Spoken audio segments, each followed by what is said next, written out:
My name is Mia Perry. I'm a senior lecturer at the University of Glasgow and I work in the School of Education in the College of Social Sciences. My work is around arts practice, literacy practices with communities, adults, youth, mostly areas outside of formal schooling, even though I work in the School of Education.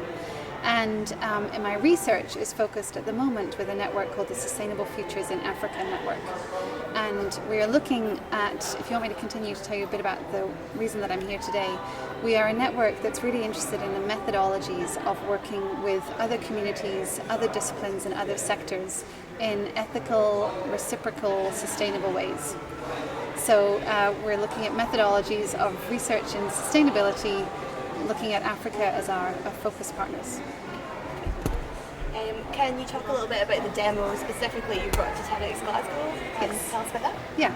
So we brought some glimpses and visual snapshots of the work that we're doing, the Sustainable Futures in Africa. And we also brought a poll, a public poll. And we wanted to talk to the public about the approach that we take to sustainability, about our ideas, about working with people who are very different from us and places that are very foreign to us and what that means. We wanted to talk to them about working across knowledge systems, so a scientist working with a social scientist and a community member working with an academic.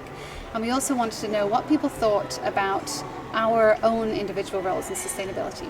So we asked the question, if you had £10 to spare at the end of the week, what do you think would be the best thing for you to do in the service of sustainability? And there were two options. One option is you would give it to charity or an international aid initiative, or the alternative option is you would spend it locally on locally produced goods and services in Glasgow. And we gave them a token, and there are 2 glass jars, and we asked them to place the token in the jar and get a sense of public perception and opinion about our own agency and role in sustainability. And the other thing we asked of them, for people who don't like the binary, it's not that simple, it's not about one or the other. We have a wall of ideas where people are suggesting what they think a good practice is for someone living in the UK in the service of sustainability. So people said things like a tax on meat, or veganism, or education, or things like that. And what sort of reactions did you get in terms of that little voting? Have you got a result? We do actually. Yeah. We have, I think there are the actual numerical result looks like many more people, probably twice as many people, think that people should be investing locally in locally produced goods and services, which is interesting. But I think qualitatively across the discussions that we've had, people find it a very difficult question and very frustrating in a way, because they don't want to commit to one or the other because they see the complexity, which is a really positive outcome. I think people are very aware of the current media and perception of charities, and a lot of people decided to invest locally because they don't trust the charity, or they're not sure how much of the money actually goes to aid, which is really important information for me, because it's not exactly what we're interested in, whether people think giving versus changing your own practice is more or less beneficial. So those conversations were really important to have. Great. And did you get any other comments on the work that you're doing and the things that you're sort of showing here on a wider sense? Yeah, I think people found it quite thought-provoking. I think it helped people think about things that they are engaged in professionally or personally in a different way. So for example, we spoke to people who are working in environmental policy in Scotland who felt that it related to how they're dealing with industry. Our actual approach to dealing with community-based practices and asking from bottom-up practices, asking communities what issues were important to them, people found relevant to their own work, even if it was in industry in Glasgow. And I think to an extent this worked. I hope people go away thinking about their own role, the own choices they make, whether they pick up the paper cup or bring the reusable mug, whether they throw their litter out of the car or place it in a litter garbage, rubbish bin. Yeah.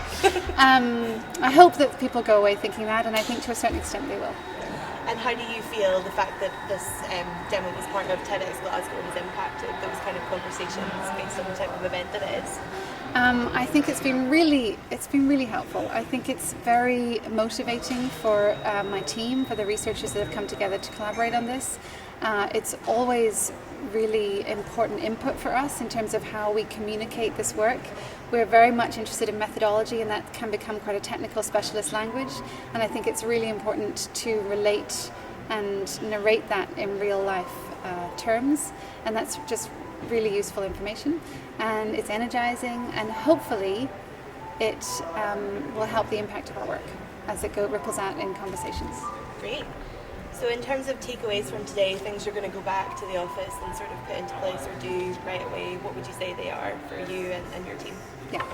I think I'm going to make sure that my team, which is international, most of our members are in Africa. I think I'm going to make sure that we communicate the power of individual conversations with the general public, and I'm going to make sure that that happens in our African contacts and our African hubs as well. I think also I'm going to pursue this line of questioning and engagement with the public around giving versus self-reflection. That's certainly something that I want to investigate a little further and write about. And on a big picture level, very quickly, we really want to start doing parallel work in the UK. We spend an awful lot of time working and focusing on work in vulnerable communities in Africa, and I think more and more we realise that if only we made good decisions about sustainability here, our colleagues in Africa would have half as many problems to deal with. Do you think you'd come back to TedX Glasgow next year? Yes, certainly, if I can. Okay. And finally, we're asking everyone if you could describe TedX Glasgow 2018 in one word or phrase, please. Yes. I think I would use the word enthusiasm. Can I have a few words? Yeah. I feel a sense of enthusiasm, I feel a sense of motivation, of passion and integrity. Brilliant. Thank you very much for your time. Thank you.